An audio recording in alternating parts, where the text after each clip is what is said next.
Halo, Assalamualaikum warahmatullahi wabarakatuh. Kami dari kelompok 3 dengan saya sendiri, Anissa Indah Nugraheni dengan NIM 2461353 dan rekan-rekan saya yang beranggotakan Ananda Agustino dengan NIM 2461305, Ika Neng Sugiyarti 2461325, Naila Syakira 2461339 dan Akmal Amrullah 2461365. Di sini kami akan membawakan penjelasan singkat terkait sintetis protein, yaitu proses transkripsi dan translasi.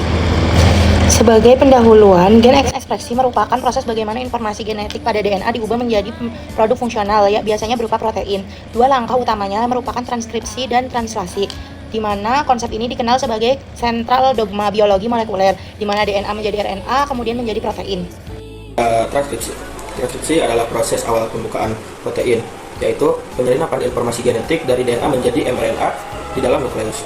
Proses ini dilakukan oleh enzim RNA polimerase dan berlangsung dari arah 5 ke 3.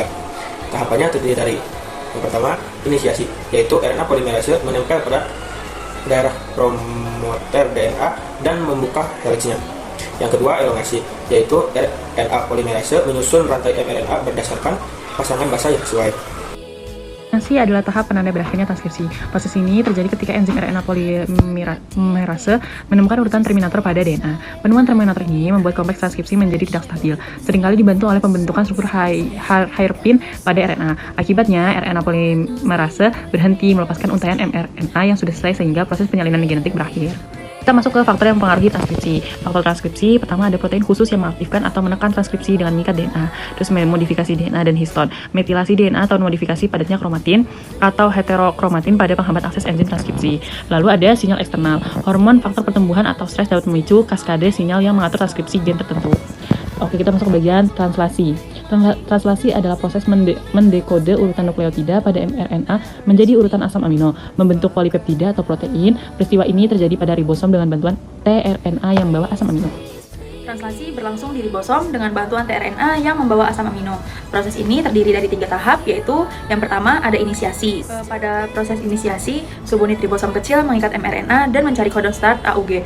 Kemudian tRNA inisiator membawa metionin masuk ke situs P, lalu subunit besar bergabung. Pada tahap selanjutnya yaitu ada elongasi. tRNA berikutnya masuk ke situs A, enzim peptidil transferase membentuk ikatan peptida antara asam amino. Ribosom bergeser, tRNA kosong pindah ke situs E, dan rantai polipeptida bertambah panjang. Ketiga, terminasi. Ketika ribosom mencapai kodon stop, UAA, UAG, dan UBA, faktor pelepas masuk. Rantai polipeptida yang lengkap dilepaskan dan komponen ribosom berpisah. Faktor yang mempengaruhi translasi ada 4, yaitu ada ketersediaan komponen, faktor inisiasi, kodon USEC, dan dekodator eksternal. Jadi, pada intinya, hubungan antara transkripsi dan translasi yaitu keduanya merupakan proses penting dalam ekspresi gen. Pada tahap transkripsi, DNA dijadikan sebagai cetakan untuk membentuk mRNA yang kemudian membawa informasi genetik dari inti sel ribosom di sitoplasma. Lalu ada tahap translasi, di mana ribosom membaca kode dari mRNA dan menyusun menjadi rantai asam amino sesuai urutan kodon yang ada.